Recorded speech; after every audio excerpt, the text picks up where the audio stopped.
का क्या नाम है? DJ Kailash Kumar Shyam. DJ Kailash Kumar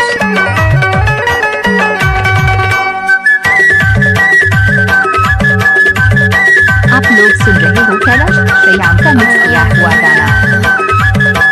DJ मानू उइके काबर करे धक्का पे आगू डाहर सरक तो पिलकनी करे धक्का पे आगू डाहर सरक तो पिलकनी हवा चल कनी हवा चल वो कनी हवा चल कनी हवा चल वो कनी हवा चल काबर ऐसे हो कसना। आप लोग सुन रहे हो कैलाश श्याम का मिक्स किया हुआ गाना। मोरे घर के देख ले तारी दहीना।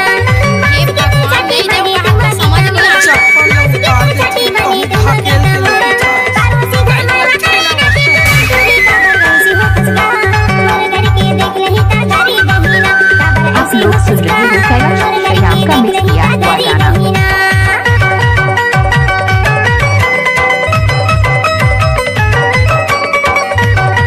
DJ Kailash Kumar Shyam. DJ Kailash Kumar Shyam.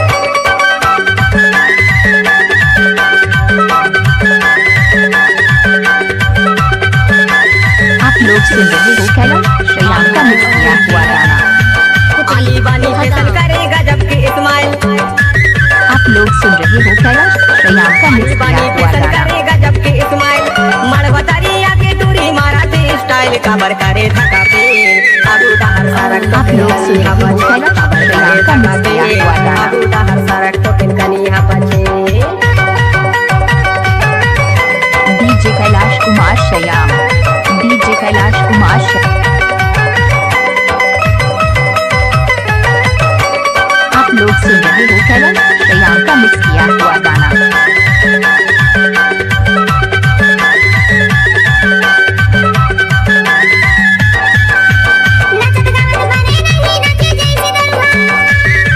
DJ Kailash Kumar Shyam.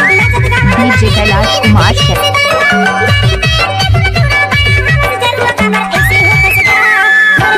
आप लोग सुन रहे हो कैलाश श्याम का मिक्स किया हुआ गाना।